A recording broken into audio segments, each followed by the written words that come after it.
Hey, I am Ethan, 32 years old, and I spent 11 years building my dream car collection worth $450,000. Never did I imagine my own parents would try to steal it by declaring me mentally incompetent. The legal papers I found claimed I was delusional about cars and needed their guardianship. All this so they could liquidate my prized possessions to bail out my irresponsible sister Margaret. Before I dive into how my own family tried to steal everything I worked for, drop a comment telling me where you are watching from. And hit like and subscribe if you want more stories about family betrayal and justice. Growing up in suburban Detroit, cars were always my escape. I was 8 when my uncle gave me my first model car, a 1967 Mustang Fastback replica. While other kids quickly broke or discarded their toys, I meticulously maintained mine, lining them perfectly on shelves above my bed. By 12, I had built over 30 model cars from scratch, each one displayed proudly in my bedroom. Looking back, that was when my passion truly began. Our family seemed normal on the surface. My father, Richard, worked as an accountant at a local firm, bringing home a steady income and an equally steady stream of criticism. He was methodical, calculated, and controlling in ways that seemed ordinary until I was older.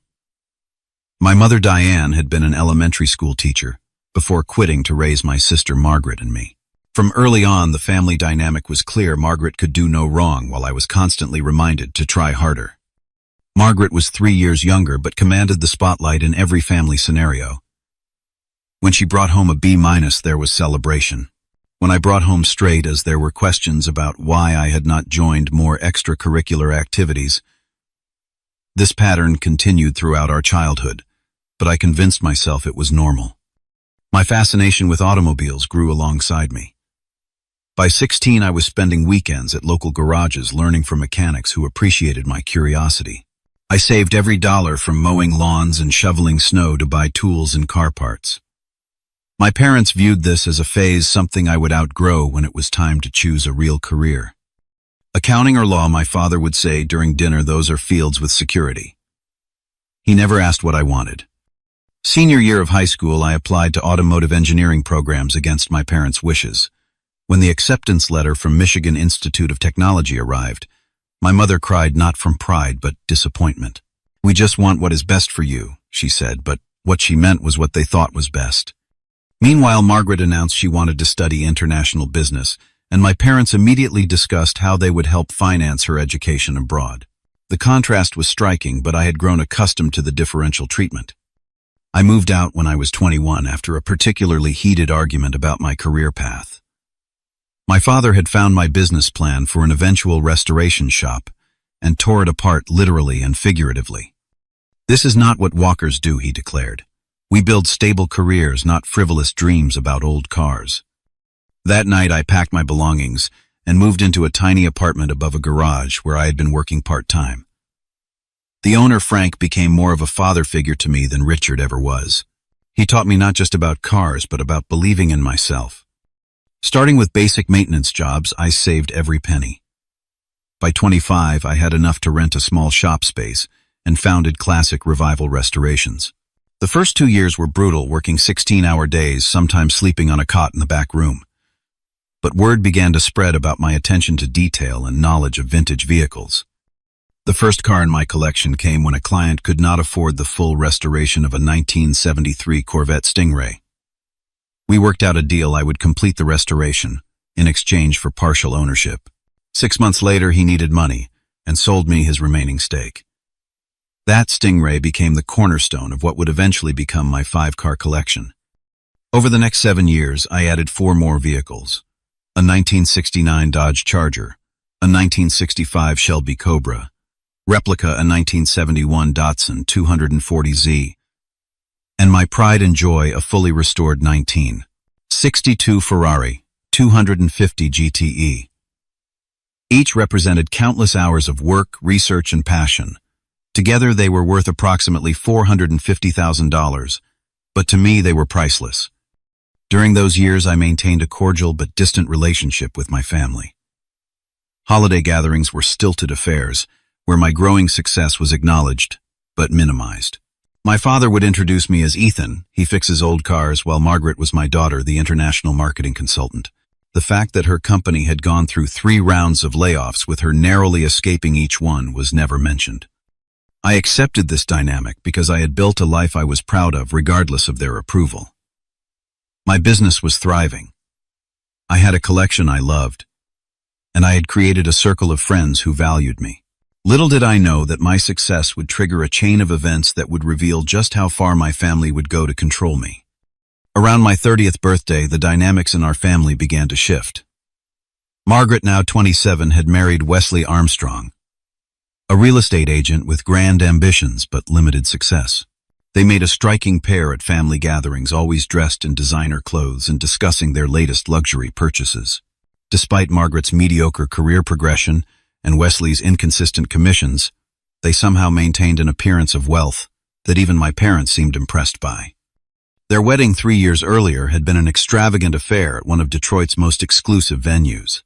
I later learned my parents had remortgaged their home to pay for it, something they had once told me was financially irresponsible when I had asked for a $5,000 loan to expand my business. I had eventually secured a bank loan instead, which I paid off 2 years ahead of schedule. 6 months after they married, Margaret and Wesley purchased a 5-bedroom house in Bloomfield Hills, one of Michigan's most expensive neighborhoods. The property featured a 3-car garage, which remained empty, despite Wesley's constant talk about buying luxury vehicles, an indoor pool, and a guest house larger than my entire apartment. At the housewarming party, Wesley boasted about getting an incredible deal, though he was vague about the details. Margaret took me aside that evening. "It must be hard for you," she said, champagne glass in hand, "living in that tiny place while working on other people's dream cars." Her sympathy felt rehearsed, condescending. "I like my place," I replied honestly, "and some of those cars are mine." She laughed as if I had told a joke. "Those old things, Wesley is looking at a new Maserati next month. Now that is a real car collection." I did not bother explaining the difference between a collection of historic appreciating classics and depreciated luxury cars bought on credit. Some people would never understand the value of what I had built. As months passed, Margaret's veiled comments about my cars evolved into open envy. At a family barbecue, she cornered me after several glasses of wine. "You know what is unfair," she slurred slightly. "You have 5 cars for one person, and Wesley and I are sharing 1 car between us because we put everything into our home." "That was your choice," I pointed out. "And my cars are also my business. People see my collection and trust that I know what I am doing with theirs." She rolled her eyes. "Mom and Dad think it is weird too. Who needs 5 cars? It is like hoarding, but with expensive things." Thanksgiving that year marked a turning point. Margaret announced that she had been laid off from her marketing position, but quickly assured everyone it was corporate restructuring and not performance-related. Wesley was unusually quiet about his real estate prospects. When the conversation turned to my recent feature in Classic Car magazine, Margaret abruptly changed the subject. Speaking of classics, she interrupted the classics department at Wesley's alma mater as fundraising. "We have pledged $10,000. She smiled proudly, while our parents nodded approvingly. Later, as I helped my mother with dishes, she casually mentioned that Margaret and Wesley were having a temporary cash flow issue but were too proud to ask for help. The implication was clear. "I am not in a position to lend money right now," I said firmly. "Business expansion takes capital." My mother's expression hardened. "Family should come first, Ethan. Your sister would do it for you." Despite my better judgment, I eventually agreed to lend Margaret $5,000 to tide them over. She promised to repay me within 3 months. That money predictably was never repaid, and never mentioned again. By spring, rumors circulated within the family that Margaret and Wesley were in serious financial trouble. My cousin Alice, who worked at a local bank, hinted that their mortgage was underwater. "They bought at the absolute peak with minimal down payment," she whispered at a family gathering, "and their adjustable rate is about to reset much higher." 2 weeks later, I received an urgent text from my father. "Family emergency. Come to our house tonight." When I arrived, Margaret was red-eyed from crying while Wesley paced nervously.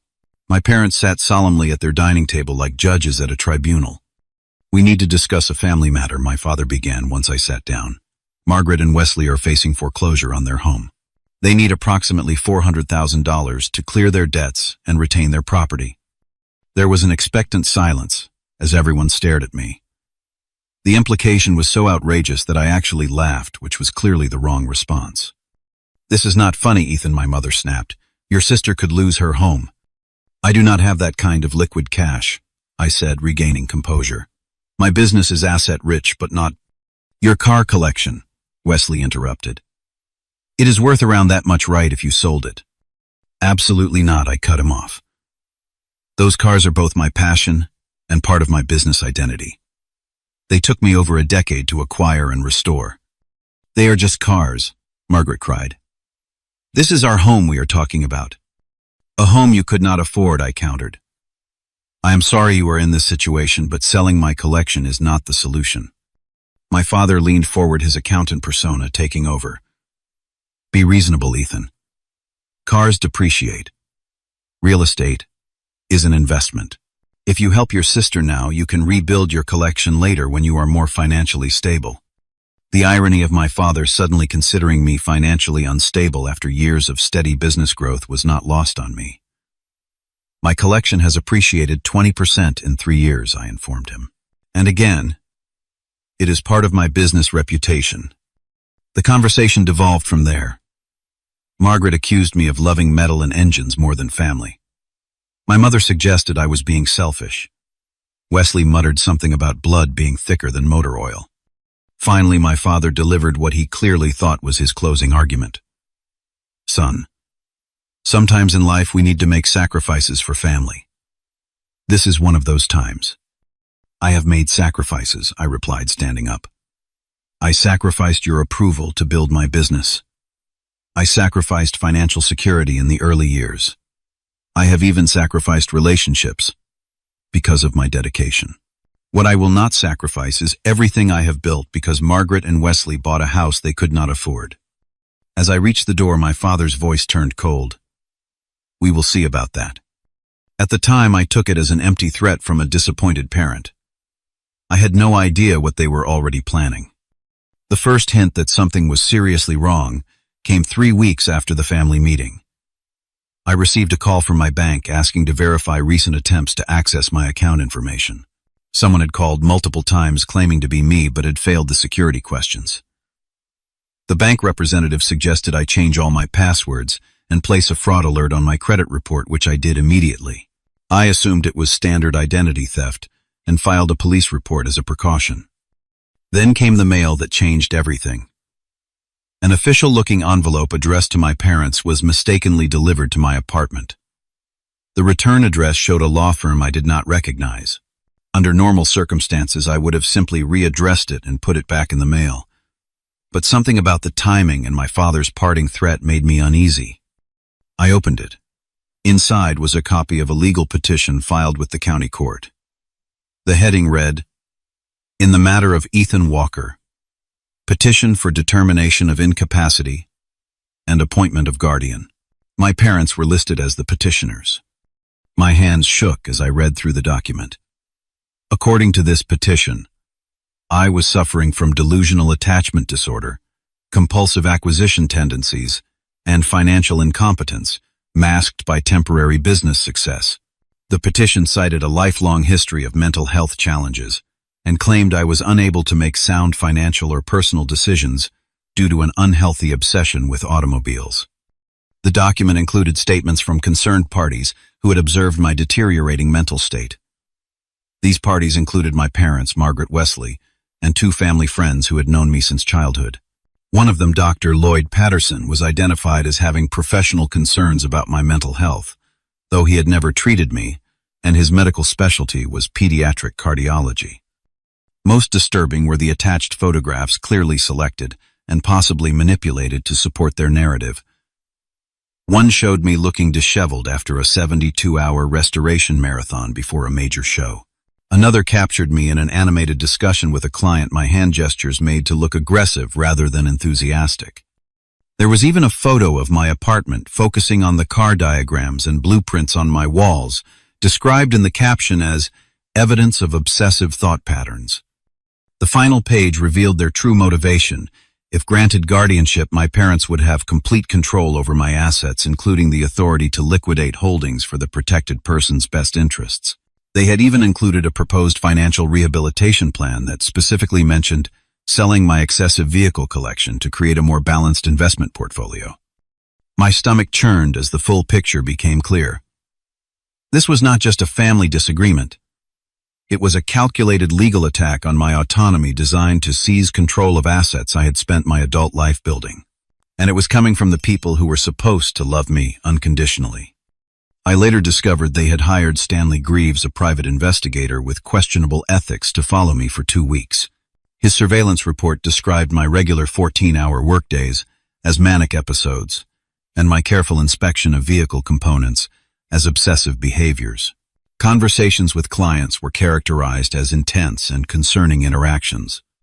When I called my parents to confront them, my mother answered with a prepared tone that suggested she had been expecting my call. "Ethan, honey, we are just worried about you," she said, her voice artificially soothing. "This intervention is for your own good." Intervention? You are trying to have me declared mentally incompetent. I was shouting now, pacing my apartment. You are lying to a court about my mental health so you can steal my cars. See, this is exactly the kind of emotional overreaction we are concerned about, she replied calmly. Your attachment to those objects is not healthy. Once you are better, you will thank us. My father took the phone. Son, we have been watching your obsession with cars grow from childhood. It has prevented you from having a normal life, relationships, a family. This is not about the money or the cars. It is about getting you help. If it is not about the money, then why does your petition specifically outline selling my collection? I challenged. There was a pause before he answered. Because those vehicles are the physical manifestation of your disorder. Removing them is therapeutic, according to the specialists we have consulted. What specialists? The petition mentions Dr. Patterson, who is a pediatric cardiologist, not a psychiatrist. There are others. Dr. Mason has had concerns since you were a teenager. Dr. Mason. The name triggered a distant memory. My parents had taken me to see him 3 or 4 times when I was 15, claiming it was for career aptitude testing after I had expressed interest in automotive design rather than accounting like my father. The sessions had been strange, with lots of questions about my fixation on cars. Dr. Mason was not a real therapist, was he? I asked, a cold realization dawning. My father cleared his throat. He has extensive experience with troubled young people. The conversation deteriorated from there. My mother cried about how they just wanted their real son back. My father insisted this was tough love necessary for my long-term well-being. Neither would acknowledge the truth. This was about getting my money to save Margaret from her financial mistakes. After hanging up, I experienced what I later recognized as a panic attack. For 30 minutes, I could not catch my breath, convinced my life was collapsing around me. The betrayal was so complete, so calculated that it seemed unreal. The people who had raised me were now trying to legally strip me of my agency as an adult.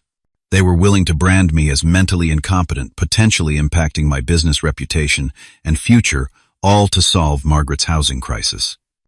That night, I barely slept, my mind racing through options and implications. By morning, I knew I needed professional help, not the kind my parents thought I needed, but legal representation from someone who understood guardianship law. My family had declared war on my independence, and I needed to defend myself. The morning after discovering the petition, I called every law firm in Detroit that specialized in probate and guardianship law. Most could not see me for weeks, and those who could seemed hesitant once I explained the situation. Family guardianship cases were apparently messy, and many lawyers preferred to avoid them. On my 7th call, the receptionist at Winters Legal Group heard enough to put me through directly to Jessica Winters herself. Mr. Walker, she said, after I had explained my situation, what your family is attempting is troubling but not uncommon. Guardianship laws designed to protect vulnerable adults are increasingly being weaponized in family financial disputes. We scheduled an appointment for that afternoon.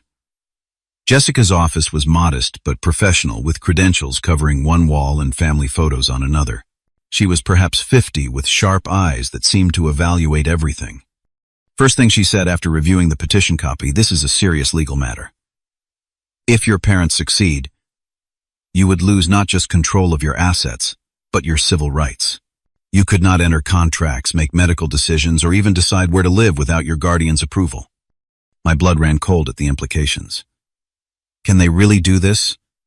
I run a successful business. I have never been diagnosed with any mental health condition. They can try, she replied. And unfortunately, once these proceedings begin, the burden often falls on the alleged incapacitated person to prove competence rather than the other way around. But she added, seeing my expression, we have several factors in our favor. Your business success demonstrates executive function and competence.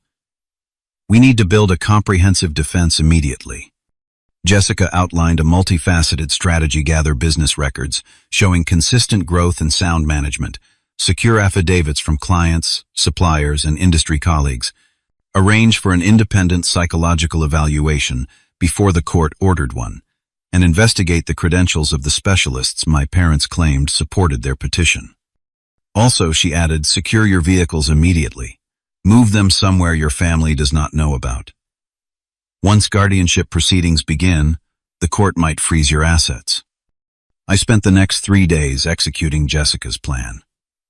I moved my collection to a secure storage facility under corporate ownership, making it harder to trace. I gathered 5 years of business records, showing steady growth, client testimonials, praising my work, and even awards my restorations had won at regional car shows. Unexpected support came from my father's brother, Uncle Robert. When I hesitantly reached out, wondering if he might have insights into my parents' thinking, he immediately asked to meet at a diner outside the city. I have been waiting for something like this, he said gravely once we were seated in a corner booth. Your father tried similar tactics with our mother when she would not sell her lake house property to fund his accounting practice 30 years ago. I was stunned. He tried to have Grandma declared incompetent. Uncle Robert nodded. Claimed her refusal to sell was evidence of diminished capacity. The family stopped it, but Richard never forgave us for interfering. We have barely spoken since. He shared documents from that time showing disturbing parallels to my situation. More importantly, he revealed that Dr. Mason, the supposed therapist I had seen as a teenager, was actually a former college roommate of my father's with a bachelor's degree in psychology but no clinical license. They used those sessions to build a history of mental health concerns, he explained. Richard has always played the long game. This revelation led me to question other aspects of my childhood. Had certain episodes been manufactured or exaggerated to establish a pattern? I recalled being taken to a hospital after staying up for 36 hours, working on a model car competition entry at 16. My parents had told relatives I had experienced a manic episode when in reality, I had simply been an enthusiastic teenager missing sleep to finish a project. Another surprising ally emerged when my ex-girlfriend Amber contacted me after hearing rumors about the case. We had dated for 2 years before parting amicably when her job took her to California. During our relationship, my parents had constantly tried to convince her I was emotionally unavailable and fixated on cars rather than building a future. They once took me to lunch without you and suggested I keep a journal of your concerning behaviors to help build a case for intervention, she revealed on our call. I thought they were just being overprotective, but now.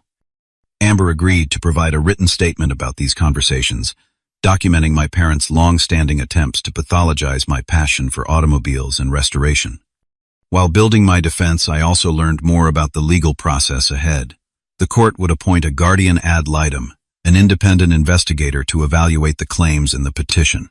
There would be psychological evaluations, interviews with the petitioners, an alleged incapacitated person, and eventually a hearing where a judge would make the final determination.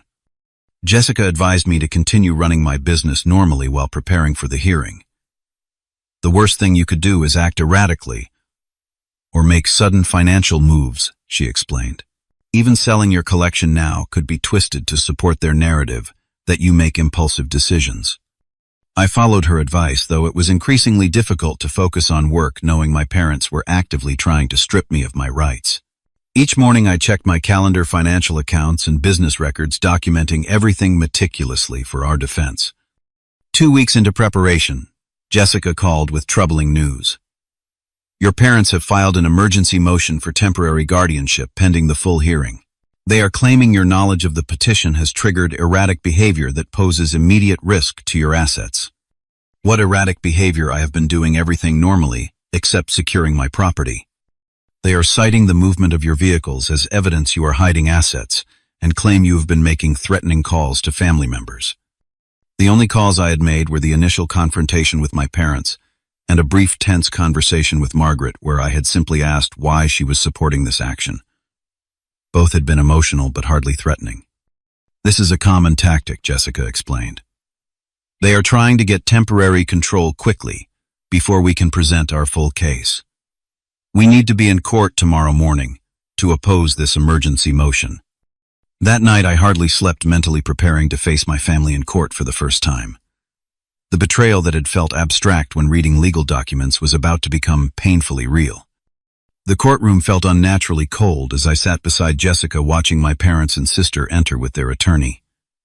They avoided eye contact, taking seats across the aisle, as if we were strangers rather than family. Their lawyer, Martin Blackwell, had a reputation for aggressive guardianship cases, particularly those involving substantial assets. Judge Eleanor Simmons, a veteran of the probate court, reviewed the emergency motion while the room remained silent. When she looked up, her expression was skeptical. Mr. Blackwell, your emergency motion cites immediate danger to assets, but provides limited specific evidence. Can you elaborate? Blackwell rose smoothly. Your Honor, since becoming aware of the guardianship petition, Mr. Walker has moved his entire vehicle collection, worth nearly $500,000, to an undisclosed location. This demonstrates exactly the impulsive, secretive behavior outlined in our petition and raises concerns about asset dissipation before the court can rule on guardianship. Jessica countered. Your Honor, my client moved his legally owned property to secure storage after discovering his family was attempting to seize control of his assets with the explicit goal of liquidating them. This was a rational protective measure, not evidence of incapacity. The judge turned to me. Mr. Walker, are these vehicles still in your possession, or have you sold or encumbered them? They are still mine, Your Honor, I answered. I simply moved them to prevent potential interference before this matter is resolved. I can provide documentation of their current secure storage. After hearing arguments from both sides, Judge Simmons denied the emergency motion, but ordered an expedited process for the main guardianship petition, including an independent psychiatric evaluation within 10 days. She also appointed Andrea Holden as guardian ad litem to investigate the case and provide recommendations to the court. Until this matter is resolved, the judge concluded Mr. Walker shall maintain his assets in their current state, with no sales or transfers of the vehicles in question. It was a small victory, but the accelerated timeline meant we had less time to prepare our defense. As we left the courtroom, I caught Margaret whispering to our mother, both glancing at me with expressions mixing anger and something that looked almost like pity. The court-appointed psychiatrist Dr. Sarah Harmon had an office in a modern medical building downtown. Her evaluation would be crucial to the case, and Jessica had prepared me extensively for the types of questions and assessments to expect. Be yourself, she advised. Do not try to hide your passion for cars and restoration, but articulate how it functions as both business and personal interest. Demonstrate your clear understanding of finances, relationships, and daily living responsibilities. The evaluation lasted nearly 4 hours across 2 sessions. Dr. Harmon was thorough, but fair, asking about my childhood education, business development, and relationships. She administered standardized cognitive tests and interviewed me about my decision-making processes for both personal and business matters. When she asked about my car collection, I explained the business rationale. Each vehicle in my collection serves multiple purposes. They are appreciating assets, advertisements for my restoration skills, and teaching tools for my apprentices. I can demonstrate the return on investment for each acquisition and restoration. However, Dr. Harmon seemed particularly interested in my awareness of how others perceived my interest in cars. Your parents describe your relationship with these vehicles as obsessive and all-consuming. How would you respond to that characterization? I am passionate, not obsessive, I replied carefully. I run a successful business that requires deep knowledge and enthusiasm. Outside of work, I maintain friendships, pursue other interests like hiking and photography, and handle my personal responsibilities. The difference is that my parents have never valued my chosen field, so they pathologize the dedication that would be praised in a surgeon or attorney. While awaiting Dr. Harmon's report concerning developments emerged on multiple fronts, several clients called to postpone projects, mentioning they had received concerning information about my business stability. One directly referenced a call from someone claiming to be a family member worried about my mental health. Jessica filed a motion to prohibit my parents from interfering with my business, but the damage was spreading. Industry colleagues began treating me differently at a regional auto show, some avoiding me altogether. The whisper campaign was working. More alarmingly, Margaret's husband Wesley was spotted near my business after hours by my security system. The footage showed him examining the building's access points and taking photos. When confronted by my attorney, my parents' lawyer claimed Wesley was concerned about business assets that might soon be under guardianship management. The most disturbing discovery came when my mechanic found a tracking device magnetically attached to the undercarriage of my daily driver. The device was registered to Stanley Greaves Investigations, the same firm my parents had hired. Jessica immediately filed police reports for stalking and potential harassment, adding these incidents to our growing defense file. The pressure extended beyond legal channels. Extended family members began calling, urging me to cooperate for everyone's sake. Most had heard a carefully crafted version of events where my parents were acting out of loving concern rather than financial motivation. My cousin Alice, who had initially warned me about Margaret's financial troubles, stopped returning my calls after what she described as an intense family meeting where she was told not to interfere. 2 days before the final hearing, a local news blog published a story titled "Family Feud Over Fortune in Classic Cars," which contained numerous inaccuracies and quotes from anonymous family sources, claiming I had a history of mental instability masked by business success. Though not a major outlet, the article began circulating in car collector circles, potentially damaging my professional reputation. The night before the hearing, my security system alerted me to movement at my storage facility. The cameras captured Wesley and another man attempting to access the building where my collection was kept. They left when security responded, but their intention was clear. They had been trying to locate or access my vehicles before the court ruling.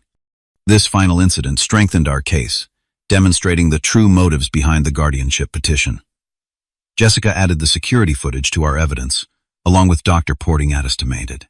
Harmon's completed evaluation, which found no evidence of mental incapacity, and specifically noted my detailed understanding of business finances and rational decision-making processes regarding asset management. As I prepared for the hearing that would determine my future, I felt a strange calm, replacing the panic and betrayal.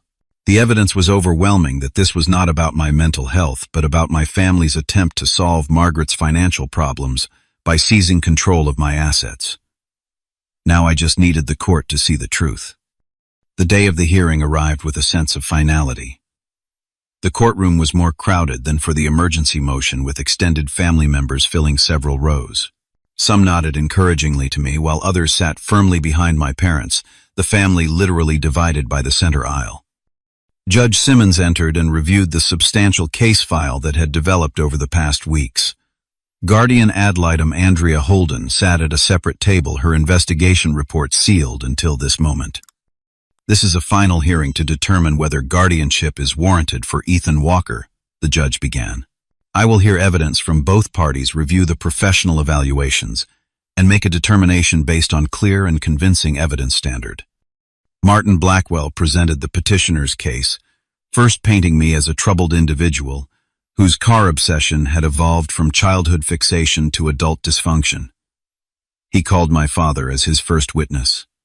"Richard Walker, how long have you been concerned about your son's mental state?" Blackwell asked. My father, dressed impeccably in a charcoal suit, leaned toward the microphone, since he was about 12 years old. What started as a normal boy's interest in cars became increasingly concerning. He would become agitated if his model cars were moved even slightly. By 16, he was skipping social events to work on car projects, showing signs of isolation and obsessive behaviors. And in recent years, his condition has worsened, He lives alone, works excessive hours, and has invested nearly all his resources into these vehicles rather than a home or retirement. When we expressed concern, he became hostile and defensive, classic signs of someone unable to recognize their own impaired judgment. Jessica's cross-examination was precise and devastating. Mr. Walker, is it true that you attempted similar legal action against your own mother 30 years ago when she refused to sell property to fund your business? My father's face tightened. That was a completely different situation. Different how? Were you not trying to have your mother declared incompetent to gain control of her lake house property? Objection. Blackwell interjected. Relevance. I will allow it, Judge Simmons ruled. The petitioner's history with similar proceedings is relevant to credibility. My father was forced to acknowledge the previous attempt, though he insisted the circumstances were entirely different. His discomfort was visible as Jessica methodically dismantled his narrative. Mr. Walker, in the financial rehabilitation plan included with your petition, you specifically mentioned selling your son's vehicle collection. What would happen to those funds? They would be invested appropriately for Ethan's future. Jessica presented a document. Your daughter Margaret and her husband are facing foreclosure on a home requiring approximately $400,000 to retain correct. That is a separate family matter, my father replied stiffly. A separate matter that coincidentally requires almost exactly the appraised value of your son's car collection. My mother testified next, her presentation more emotional. She described tearfully how she had lost her son to his obsession and just wanted to help him live a normal life. When Jessica questioned her about Dr.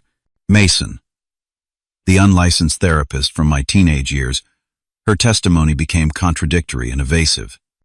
You testified that Dr. Mason diagnosed Ethan with obsessive tendencies at age 15, but records show Dr. Mason has never held a clinical license in this state. Was this an intentional misrepresentation to the court? My mother looked to Blackwell for help, but there was none to offer. We believed he was qualified, she finally answered.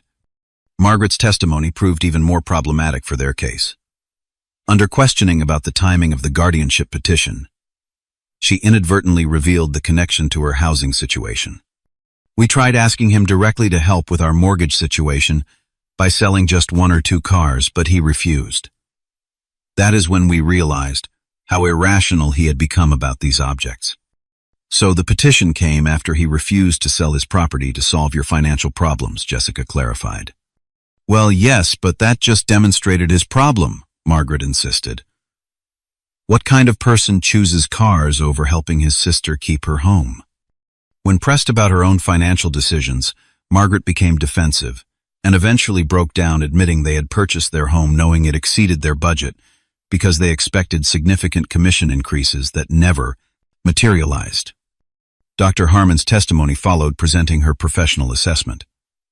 I found Mr. Walker to be fully oriented, rational, and competent in all cognitive and executive function assessments. His interest in vintage automobiles, while passionate, does not impair his judgment or functioning. In fact, he has channeled this interest into a successful business, showing considerable financial acumen. She directly addressed the claims in the petition. What his family characterizes as obsession appears to be specialized professional knowledge and enthusiasm, Mr. Papyrus. Walker maintains appropriate boundaries between his business interests and other life aspects. I found no clinical evidence supporting the need for guardianship. Andrea Holden, the guardian ad litem, presented similar conclusions. After thorough investigation, including interviews with business associates, clients, and friends of Mr. Walker, I found consistent evidence of competent decision-making, successful business management, and appropriate social functioning. Most damaging to my parents' case was her assessment of their motives. There appears to be significant financial motivation behind this petition, specifically related to the petitioner's daughter's property foreclosure. Evidence suggests the primary goal is gaining control of Mr. Walker's assets, rather than concern for his welfare. My Uncle Robert's testimony about the previous guardianship attempt against my grandmother further undermined my parents' credibility. He provided documentation showing the pattern of behavior spanning decades. Richard has always used whatever means necessary to control family resources, he testified. When conventional pressure fails, he resorts to more extreme measures, including weaponizing guardianship laws. When my turn came to testify, I felt surprisingly calm. I described building my business from nothing, the careful research behind each vehicle acquisition, and my business plan showing projected growth and succession planning. These cars are not just possessions, I explained. They represent my business reputation, my expertise, and yes, my passion. But passion is not pathology. Every restoration teaches me something new that improves my craft. Every vehicle in my collection was acquired through careful consideration of its historical significance, restoration potential, and investment value.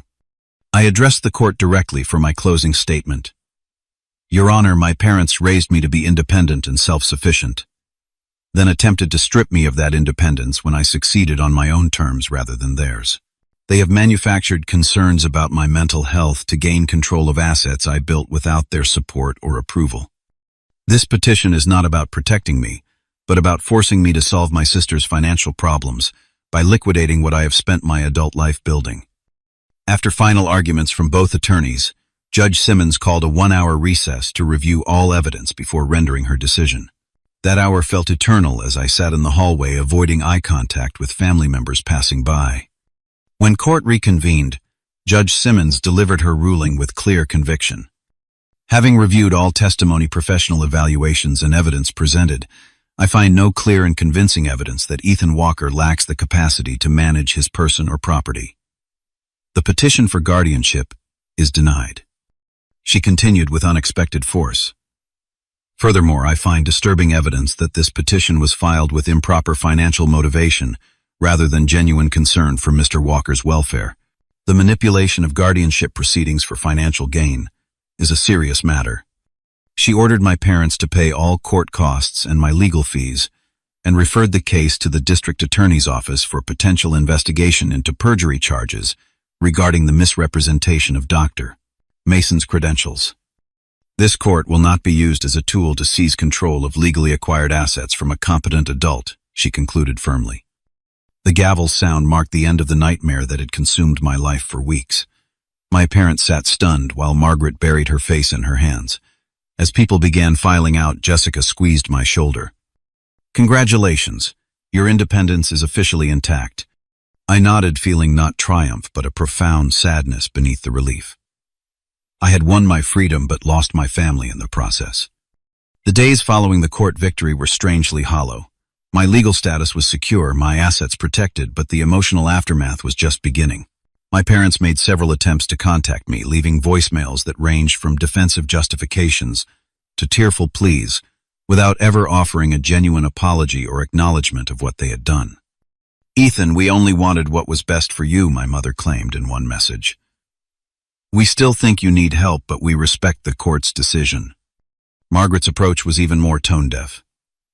I hope you are happy now that Wesley and I will lose our home. Family is supposed to help each other.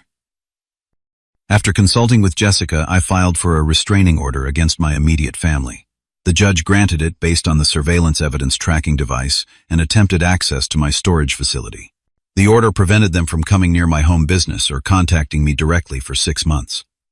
2 weeks after the hearing, Margaret and Wesley's house officially went into foreclosure. They moved into my parents' guest room, according to Uncle Robert, who had become my primary link to family news. The irony was not lost on me that their solution had always been available, downsizing to a home they could actually afford. But they had tried to appropriate my assets instead. Rebuilding my business reputation became my primary focus.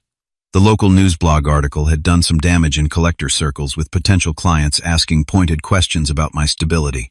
I addressed this head-on, sharing court documents, confirming my competence with key industry contacts, and being transparent about the failed guardianship attempt when necessary. My family tried to have me declared incompetent to gain control of my assets. I would explain simply. The court found zero evidence supporting their claims and dismissed the case entirely. Most people were sympathetic, many sharing their own stories of family conflicts over money. By summer, my client list had largely recovered, with several major restoration projects contracted through the following year. The emotional healing proved far more challenging than the professional recovery. I began working with Dr. Lena Kapoor, a licensed therapist specializing in family trauma. Our sessions focused on processing the betrayal without letting it define me. What your family did was about them, not you, she emphasized in our third session. Their willingness to pathologize your passion reflects their own issues with control and entitlement. Through therapy, I uncovered how many of my childhood memories had been shaped by my parents' narrative that my interest in cars was somehow problematic, rather than simply different from their expectations. Dr. Kapoor helped me recognize that what they had labeled as obsession was actually focused passion, attention to detail, and specialized knowledge, all qualities that made me successful in my chosen field. My support network expanded beyond professional connections. Uncle Robert and Aunt Patricia invited me for Sunday dinners, introducing me to cousins I had rarely seen at family gatherings. Alice eventually reached out to apologize for her silence during the court proceedings, explaining the intense pressure she had faced from my parents. They told everyone you were having a breakdown and needed intervention, she explained over coffee. Only those of us who knew you well recognized it for what it was. A cash grab disguised as concern. As my restraining order neared expiration, I made a deliberate choice not to renew it, but maintained my distance through clear boundaries. When my father attempted to arrange a meeting to clear the air, I declined through my attorney, explaining I would consider reconciliation only after genuine acknowledgement of the harm they had caused. I do not expect them to fully understand why their actions were so devastating, I told Dr. Kapoor. But I need some recognition that they violated my trust in a fundamental way. That acknowledgement never came. Instead, my parents and Margaret crafted a revised narrative where they had been motivated by genuine concern, and I had overreacted to their well-intentioned intervention. This version spread through extended family, creating uncomfortable dynamics at weddings and funerals where our paths occasionally crossed. 6 months after the court ruling, I made a symbolic decision to add a new vehicle to my collection, a 1957 Chevrolet Bel Air that required extensive restoration. I had admired this model since childhood, but had never found the right project at the right time. Working on it became a form of therapy, each restored component representing another step in rebuilding my sense of security and autonomy. The experience also inspired me to establish the Walker Autonomy Foundation, a small nonprofit providing legal assistance to adults facing unwarranted guardianship petitions.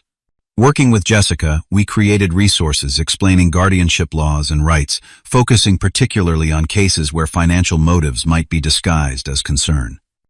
These laws exist to protect vulnerable adults, Jessica explained at our first fundraising event, but they can be weaponized by those seeking control of assets.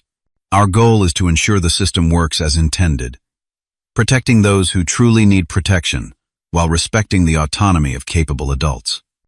A year after the court ruling, my business was thriving beyond pre-petition levels. The publicity had unexpectedly raised my profile in restoration circles, with several articles in industry publications featuring my work. I had expanded my workshop space and hired 2 additional specialists to handle increased demand. My personal life also evolved in positive directions. Through a classic car event in Chicago, I met Sophia, an automotive engineer who shared my passion for vintage designs. Our relationship developed naturally without the pressure my parents had always placed on my romantic connections. She understood my work schedule and often collaborated on technical challenges in my restoration projects. When I eventually shared the full story of my family's guardianship attempt, Sophia's response was exactly what I needed. They tried to pathologize your passion because they could not control it, but that passion created all this, she gestured around my workshop. Never apologize for loving what you do. 2 years after the court case, I received an unexpected letter from my father. Unlike previous communications, this one contained no justifications or revisionist history. Instead, he wrote simply, "I was wrong. What we did was unforgivable. I do not expect your forgiveness, but you deserve this acknowledgement." Whether this represented genuine growth or was prompted by some external factor I could not know, I chose not to respond immediately, discussing the letter with Dr. Kapoor first. "Forgiveness is your choice, not your obligation," she reminded me. "And reconciliation, if you ever want it, would require much more than one letter." I eventually wrote back with my own simple message. Thank you for acknowledging the harm. I am not ready for contact, but this letter matters. It was a small step, but an honest one. The complete fracturing of my family remained one of the painful consequences of their actions, but I had built a new life with chosen family and reclaimed my narrative on my own terms. Looking back at the entire experience now, I recognize that what my parents tried to take from me went far beyond 5 cars worth $450,000. They attempted to seize my autonomy, my reputation, and my right to define my own path. In fighting for my legal freedom, I also secured something more valuable: the unshakable knowledge that I could face betrayal from those closest to me and emerge stronger, wiser, and still capable of trust and connection. The irony is that in trying to control me through claims of mental incompetence, my family forced me to develop greater emotional intelligence and self-awareness than I might have otherwise achieved. Their betrayal, though painful, ultimately failed to define me. For anyone watching who has faced similar family betrayal or attempts to control your life path, remember that your passion is not pathology, your differences are not defects, and your right to self-determination is worth fighting for. Have you ever had family members try to control your life choices or assets? Drop a comment below sharing your experience and how you handled it. Hit like if this story resonated with you. Subscribe for more real-life experiences of overcoming family betrayal, and share this video with someone who might need to hear that standing your ground can lead to healing even when the people who should support you try to take everything away. Thank you for watching, and remember, your life belongs to you, not to those who claim to know what is best for you.